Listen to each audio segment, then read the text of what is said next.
Meh. What you doing? Staring at the goat? Getting your George Clooney on? Now, esportspools is the best fantasy and betting site in esports. So don't be a sheep and just follow other names or end up on the lam trying to go for some dodgy site. Give the goat your vote of confidence. All right, kid? Now, major season's upon us. Look, this is from the E-League major. E-League Boston Major, the E-League second major, will be held January 12th to 28th of next year, and it's the 12th CSGO major. Now, majors in CS are essentially our equivalent to what the World Championship is in League of Legends, or WCS Finals is in StarCraft 2, or the International in Dota 2. It's the title that means the most in your career. Now, you could obviously make a case for the StarCraft 2, or maybe GSL Code S means more. But in terms of the prestige and the prize money, yes, BlizzCon. So it's the title that means the most in your career. If you can win it, it ensures you some sort of legendary status. You can't really take it away from someone that they won a major. It's also rare that there's a truly great Hall of Fame level player in CS who has no accomplishments in the major. Now, yes, certainly not that they have to have won the major. I actually made a list, I think it was late last year, where I had like the top 20 players never to have won. And there was a bunch of really good players on there, obviously Guardian, all the Na'Vi players, etc. The closest I think I can come to, who doesn't really have any accomplishments at the major, is probably Skadoodle. I think he probably was a great player for about a solid year or so. I think about a year is pretty reasonable. But even then, I mean, he's certainly never going to be anyone's top 20 of all-time player. Beyond that, I mean, in-game leaders, you can take MSL. I mean, even Existence had the top 4. MSL's never made it past top 8, and he's only done that like 2 times, I think. Config, still fairly young in his career, you know, so I don't think it's that unreasonable that he's just made top 8 so far. But you can see, actually, because we've had the 11 majors to this point, and because the great players, there's been a whole bunch of them per year, yeah, even if they haven't won the major, they've certainly gotten their top 4s or made finals or had a bunch of legends spots, you know.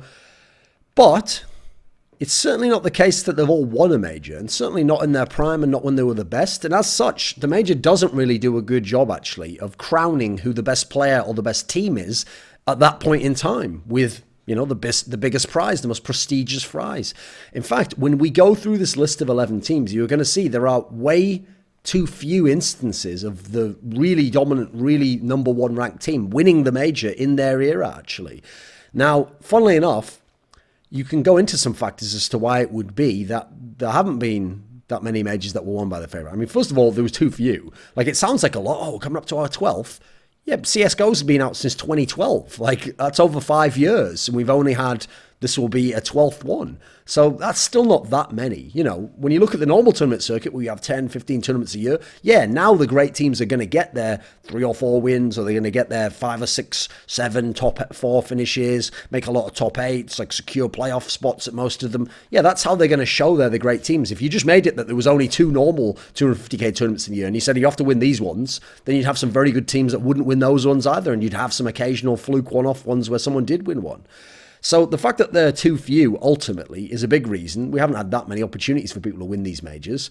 So, and by the way, that's one of the reasons I'm glad that we actually have more than one of them a year, because the window of opportunity to win, if you're an elite level team, sometimes your window of opportunity to win might only be 3 or 4 months. That might be where you have your peak, everything's going as well as possible, you've got all the factors in your favor, other teams haven't figured you out, haven't made roster moves to counter you, and so you've got to win in that period. So if you don't win one in CS, at least you've got another one perhaps 4 or 5 months later that you might still be able to bounce back and win for. It's not just one shot per year and then the rest of the year's idling in terms of the great players and their legacy. Also, you've got to look in the past. For the first few, it absolutely is a problem of format, because the group stages for the first few were just best of 1 initially. Then you had the whole Legends seeding thing where you're also skewing groups and making some groups, like that famous group of death that ESL won Cologne 2016. We'll never know how G2 could have done. They couldn't make it out of the group, but they absolutely deserved to, and were a much better team than some of the teams that did make the playoffs at that one, like Gambit, for example, but they were in an extremely hard group. So the Legends seeding, I think, has thrown off some of the performances by making some groups of death. Then you've got to add in the randomizer. I mean, admittedly, we got rid of that now, thankfully, in the latter few majors, but that used to be there, and therefore you had all these wacky upsets because of the randomizer picking the perfect map for the underdog or a map that both teams don't like. And finally, you actually had one major, ESO and Cologne 2014, where they literally just forced 2 new maps on us that were bad. Cobblestone and Overpass, the first versions, were nearly unplayable. Cobblestone, the B site was a fucking joke. The CTs just dominated. Then you look at Overpass, like the A site, everyone could just play super passive there. The changes they made early in the next year in 2015 really revamped those maps and made them into what are now, well, I mean, Cobblestone's somewhat fallen out of relevance and has been solved now, but it was certainly a very good map in 2015, and Overpass has just gone from strength to strength, in my opinion. It's become arguably the best map for me. So we actually had one major where those were forced on us and we'd never played them before, so that also will take a hit of the favourite winning that major. So let's look at the 11 majors, and I'll tell you who the teams who won and whether they were the favourite, and I'll tell you who the favourite was for each one, and you'll see this trend is quite ridiculous, actually. So the first ever major was Dreamhack Winter, and it was in late November of 2013, as all the Dreamhack Winters used to be back then. That's why it was actually different, the timing of Dreamhack Winter this year. And the winner of the tournament was Fnatic, the one that did not have Olofmeister and Crims. This is the one that actually had Schneider and Devilwalk still on the team. Famously, Devilwalk dropped his pants. Now, Fnatic, that won this tournament, was in no sense the favourite. Not even close to the number one team. They were maybe like the fourth or fifth best team in the world at the time. They hadn't really won any big notable tournaments. They had actually, just before this major, just been crushed in the MSI Beat It final by Very Games, who was number one at the time. The runner-up at the final was NiP.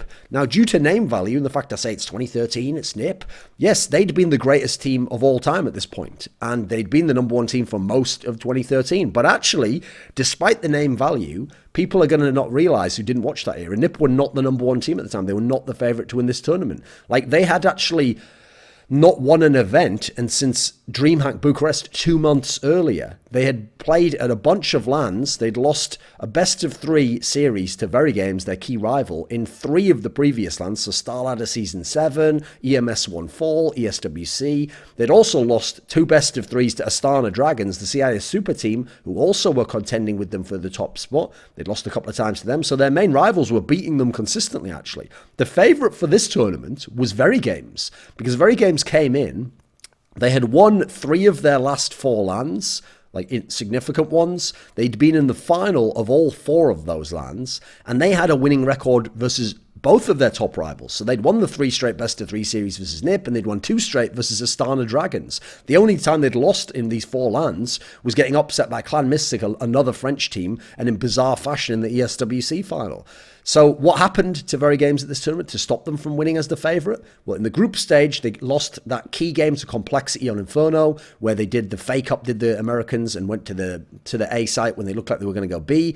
By coming second in the group, they ended up on the same side of the bracket as NIP, who they met in the semi-finals. It was going really well into the 3rd map, and then the game just broke down. NIP held with a really epic nuke game, and then Very Games couldn't repeat the same feat on their own CT side. A pause did kind of sap some of the energy out of this series, and NIP went on to the final, despite the fact NIP was looking down the barrel of losing 4 straight series to them going into that 3rd map.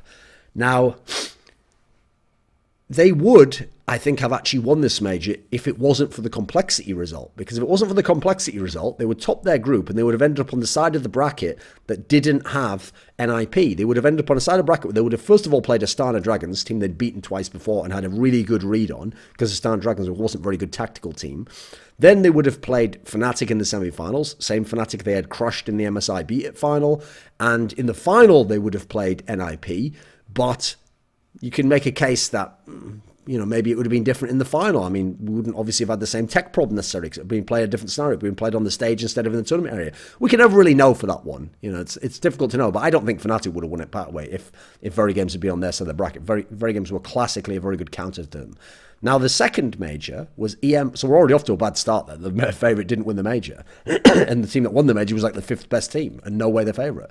Second major was EMS1 Katowice, and because Virtus.pro went into plough mode, first ever sighting of this, and crushed the tournament, people might naively think Were they the favourite? No. This was actually the first ever big LAN for this 5-man lineup. They did come in hyped, but that was from players saying that in practice they were really very good, which, by the way, has many times, in fact, the majority of times, I'd say, not actually translated to being the best team. It used to happen to some of the Danish Dignitas teams before they got Carrigan. They were just monsters in practice. Obviously, you had, like, Titan was amazing with Shocks. Later on, you actually had NIP late in 2015.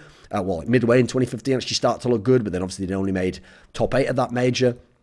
So no, Virtus.pro, no way the favourite. The runner-up at this tournament was NIP.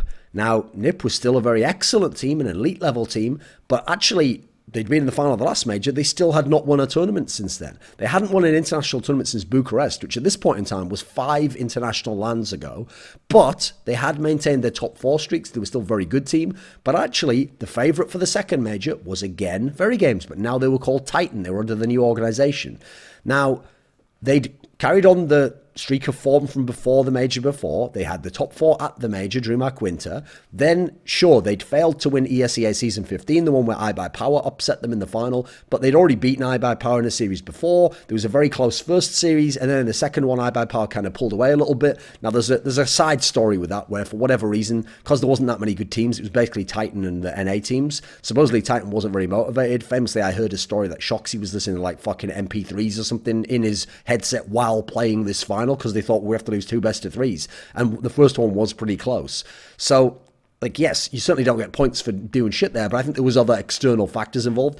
Then the tournament before the major, because there was a big lull before the lands before the major of this year, even though it took place in March, so we didn't have many tournaments in the first few months.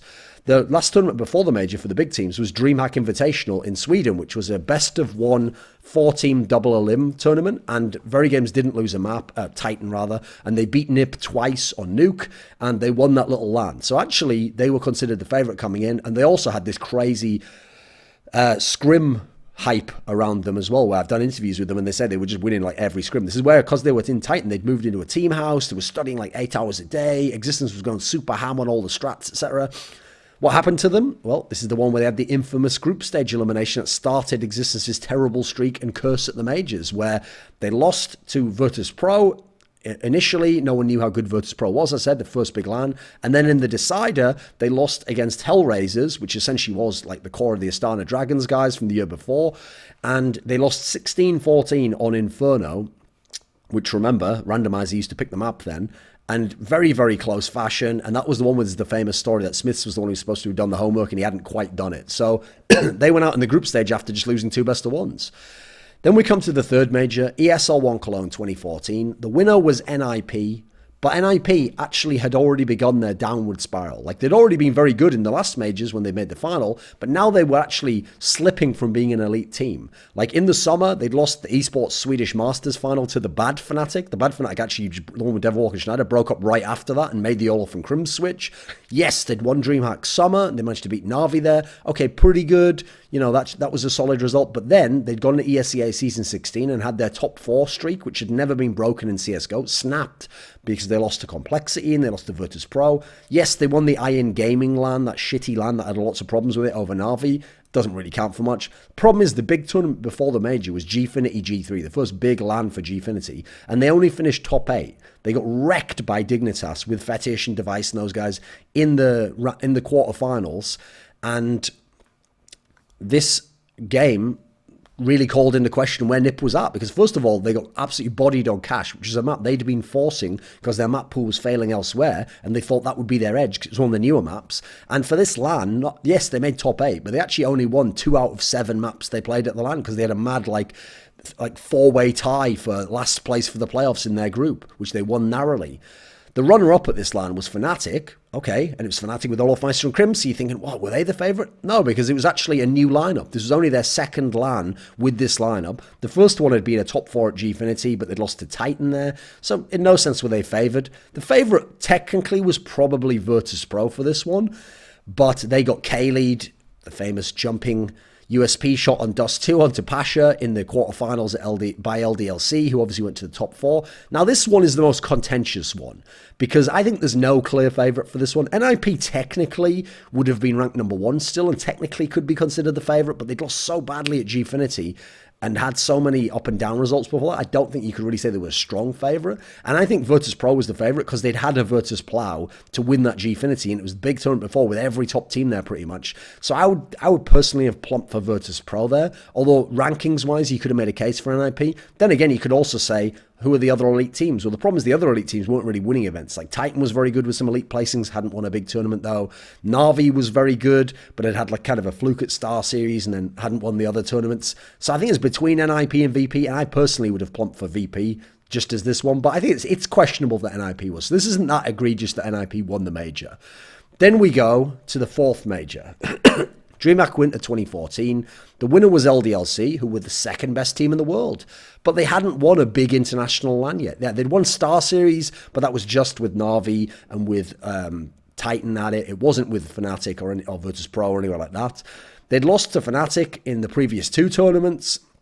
Before that, they'd lost to iBuyPower in the semi-final of Face It. They'd lost to Titan in the final of the Dreamhack Stockholm Invitational. So they'd lost to a bunch of teams. They were very good. They were an elite level team, finishing top 4 all the time, but they weren't the best team in the world. The runner-up, NIP again, because remember, NIP was in the first 5 finals.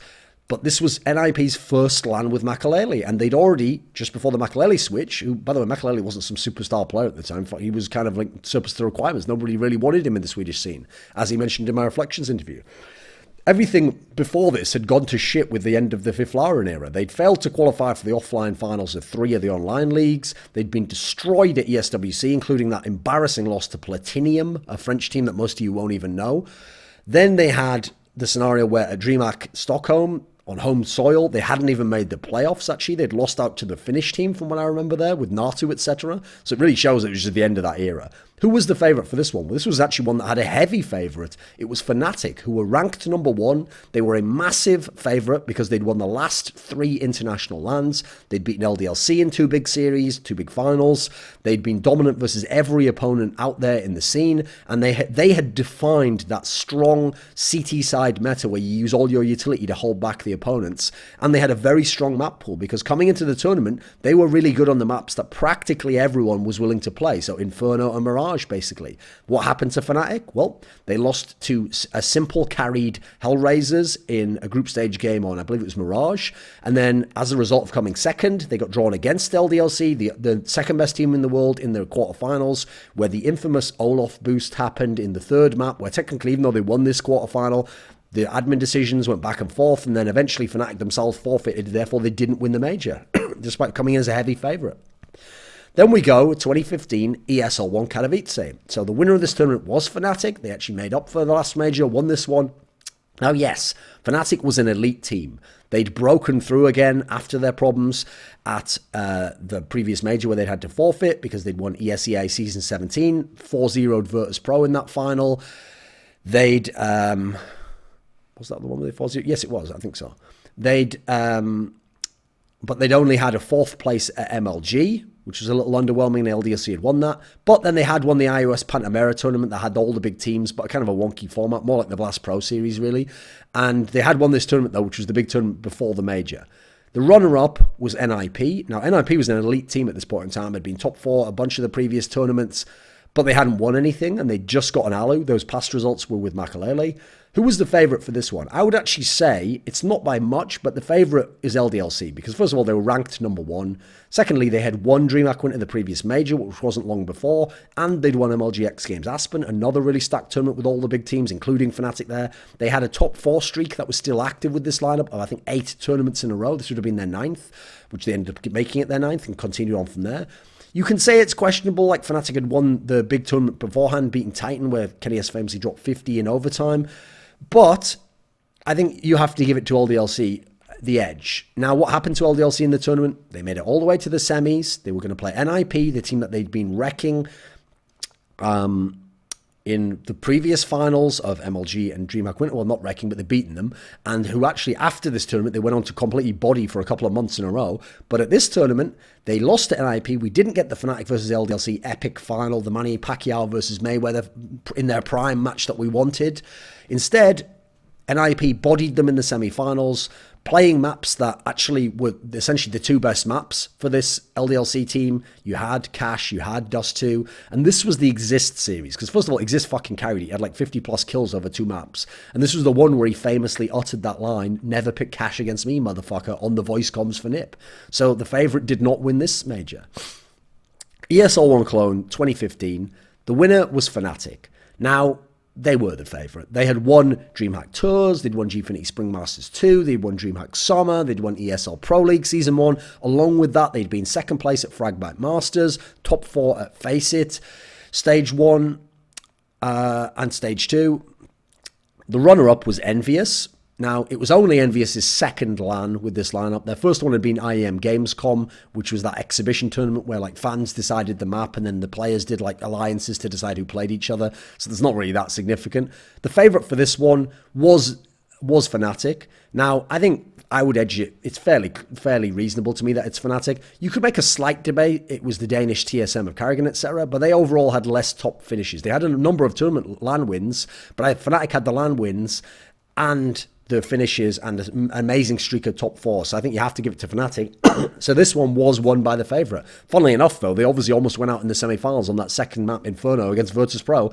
And then they had that almost close loss in the first map in the final against Envious on Dust 2, where Crims had to do the mad 1v3 and they did a big comeback. Dreamhack Cluj-Napoca was the last major of 2015. It was won by Envious, who were ranked number 1. As said before, they'd won Gamescom. Remember, Cologne was very close to this, like a month and a half before or something. They'd come second at Cologne. The only one they'd bombed was ESL Dubai, where they only finished top 6.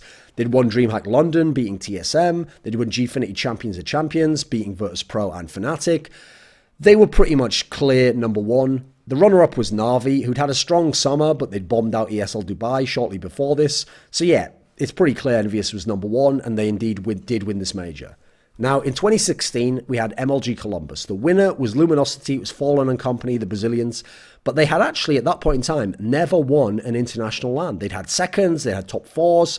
They'd never won one, though. They were not the favourite. The runners-up were Na'Vi. Now, Na'Vi also had their issues winning LANs. They'd come second in most of the big LANs, except Katowice, where they'd finished top 4. Now, with that said, they had won some LANs, though, and against some good competition, like IAM San Jose against TSM, Dreamhack Leipzig against Luminosity, Counterpit against Astralis, basically TSM. So they had been very good, but there was a clear favourite for this tournament. If you remember the era, you know who it was. It was Fnatic. The Fnatic lineup with Dennis, this was their 7th LAN, and they had won the first 6 in a row. They'd won Face It Stage 3, they'd won Fragbite Masters Season 5, they'd won ESL Pro League Season 2, they'd won Star Ladder Season 14, they'd won ESL Barcelona, admittedly another exhibition tournament like Gamescom for Envious, and then they'd won IEM Katowice. Now, what happened to Fnatic in this LAN? Well, first of all, in the group stage, they already showed some weakness. They lost to Team Liquid, if you remember, the one that had Adren and Simple. Then they got to the playoffs. Because they lost, they came second. They got a tough draw. And they ended up getting smashed by Astralis in the round of 8, where Carrigan did that epic pause on the last round of, I think it was Cash, and Dupree went ham in this series, and famously and infamously, unfortunately, this was where it emerged just how bad Olaf Meister's injury was, and he's never been the same player since, and at the time, he'd been arguably the best player in the world along with Guardian, and so a massive favourite, unbeaten team in terms of LANs, they'd won them all, didn't win the major, in fact, didn't even make top 4. Then we go to ESL 1 Cologne of 2016. It was won by SK Gaming. They were ranked number 1. They were the reigning major champions. They'd won Dreamhack Austin. They'd won EPL, obviously a big international LAN, and they'd finished second at ECS, only lost in epic fashion to G2, because obviously EPL and ECS, they had those amazing series against G2. The runner-up for this LAN was Team Liquid, who had Simple standing in, and they hadn't made the playoffs at ECS, where he'd also been standing in, so they were in no sense the favourite. SK Gaming was the clear number 1, clear favourite. Fnatic was still finishing top 4 all the time, but hadn't won LANs. VP had yet to win E-League, and this LAN was kind of them reviving themselves. Na'Vi had started to drop off a bit. SK Gaming was the clear number 1 at this point in time, and they just had a foil in G2, who, funnily enough, if you go to this year, also with a foil for SK Gaming, even if also G2 weren't the best team this year. Then we come to the E-League major, the 10th major overall. Winner, Astralis. And Yes, I think Astralis actually was the favourite for this one. If you remember, they'd gotten Glaive in the door, and first thing they'd done was finish top 4 at Oakland and narrowly lost to SK Gaming. Then they'd gone to E-League, beaten SK Gaming in the semis, gone to the final, been upset in epic fashion by an amazing upset by the Optic guys and NAF having that crazy third map overpass game. Then, though, they'd gone to ECS a week later, played SK again, this time with Foxes standing, smashed them, got to the final, played Optic again in a rematch, some revenge game, smashed them completely, Device did amazingly. So they'd won the last big tournament before their land, they'd had 3 top 4s in a row, they'd had 2 finals in a row, they'd won a big tournament. I think you have to say that they were the favourite, right? The runner-up for this land was Virtus.pro. Now, they had been the best team, the number 1 ranked team, months prior, but the problem is they'd done it with excellence. They hadn't won many lands. They won Dreamhack Bucharest, which was like some good teams, but not all the other elite teams. And they'd had a lot of top 4s and some finals, but actually they'd been falling off a little bit. They'd only made top 8 at E-League. They had that 3rd place at WESG, which should have been such a gimme for them to win a massive amount of money. It was like 600k first place.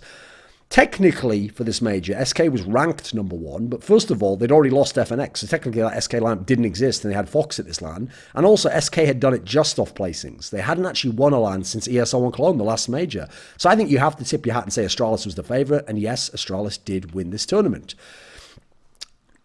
The last major was PGL Krakow. It was in July of this year, and the winner was Gambit.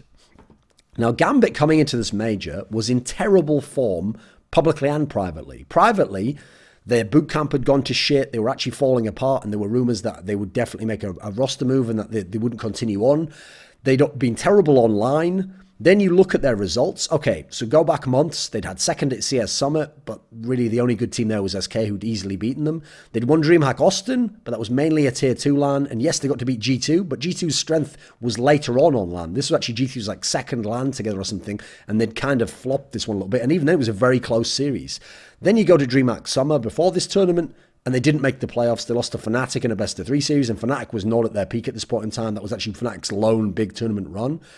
So Gambit in no sense the favourite. The runner-up was Immortals, also in no context the favourite. They were 2nd at the minor, as in they didn't even win the Americas minor. They finished top 4 at DreamHack Summer, but DreamHack Summer itself wasn't a massive international tournament. It was just a good international tournament. And then at ESL 1 Cologne, right before the major, they had finished tied for 12th place after the Swiss system. Who was the favourite for this LAN? It's quite clear. It was SK Gaming with Phelps. They had won the 3 LANs leading into the major, DreamHack Summer, ECS Season 3, ESL 1 Cologne, so 2 of those big international tournaments. And they had won 5 of the previous 6 LANs they'd been to. The only blip on the radar out of those 6 LANs was EPL, where they lost to G2 in the semis, so they still finished top 4 even at that LAN. So they were clearly far and away the favourite. They also had a great record versus their key opponents. They'd beaten Astralis. They had dominated FaZe. They won like 3 big best of X series against them. Or was it 4 even? No, it must have been 3. And the only real worry for them was G2, who themselves couldn't even make the playoffs here. What happened to this team to stop them from winning the major? Well, in the Swiss system, they lost to Big on Inferno, thanks to that bug, and Cold Zero just cooling off towards the end of the game. Then they got to the playoffs. They came in to the quarterfinals where they were playing Astralis, the team that they'd narrowly beaten at ECS, and who traditionally had actually been one of the counters to SK with the previous lineups. And you had a legendary Device performance, which is the only reason SK loses this match, and as a result don't win this major. I think if Device doesn't go as ham here, I think they win that series, then they win against Gambit, and then they win against Immortals, and they win the major. So basically Astralis and Device stopped them. Funnily enough, kind of like Astralis and Dupree stopped Fnatic, who came in incredibly dominant fashion at MLG Columbus. Now, technically, FaZe was ranked number 1 thanks to all their placings and their big result of resume. But, I mean, SK had won the big LANs coming in. That was just how world rankings do not reflect who is the number 1 team right this second. Because there's a lag of the months before of your placings to make up to see who actually is the best. Now we come into this major. Now, the favourite would be clear. It would be SK Gaming, right? Won 3 of the last 4 LANs, massive wins, beating their rival in FaZe, but they don't have bolts, so that lineup is not going to be at this LAN. Therefore, the de facto favourite is FaZe by virtue of placings, which is pretty reasonable. And actually, with SK having no bolts, they've got a pretty good chance of winning it, as I outlined in this article I just did over on .esports. So let's look then at the 11 occasions that we've had majors. So the favourite, and I tried to make it like the real favourite, not the ones where it was like debatable. The favourite has won one of these majors. Out of 11 times, the favourite has only won 4 times. So just over a third of the time at the majors, the favourite wins. Now, if you go and actually look and rank the heaviest favourites, I got the 6 heaviest favours, and I went in this order. So Fnatic, MLG Columbus, they won 6 tournaments in a row. Actually, SK for this PGL Krakow, they'd won 5 out of 6 and 3 in a row. Dreamhack Winter 2014 Fnatic, because they'd won 3 in a row and were dominating their rival. ESL won Cologne 2016 SK, because obviously they were the dominant team. They were the champions of the previous major. Very games at the first major. They'd won 2 of the last 3 lands, 3 of the last 4 lands, I think it was, and in all the finals. And then ESL won Cologne 2015 Fnatic, because they'd had all those great results, so many top finals, all top 4s. So out of these 6 heavy favourite scenarios, it's the same exact ratio, roughly. It's a third. So 2 out of the 6 were won by this favourite, because we had ESL 1 Cologne 2016 won by SK, and we had Fnatic winning ESL 1 Cologne 2015. So even if we look at the heaviest favourites, it's only a third of them are actually winning the major. So the major doesn't determine who the best team of an era is.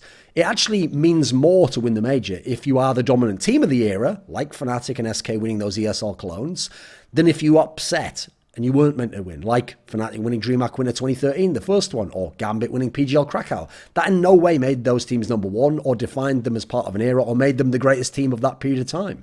That's why actually winning the major isn't the most important criteria. If you get it, it adds to your excellence to put you over the top, but excellence generally is more significant in terms of consistency. We're talking about have a good placing at the major, have top 4s at the majority of tournaments, have an event run before or after the major with wins. It's the aggregates that make you the best team or give you an era. It's also quite telling, by the way, that individually it has a somewhat poor correlation with the greatest players, because Get Right, Shox and Kenny S didn't win the major during their prime.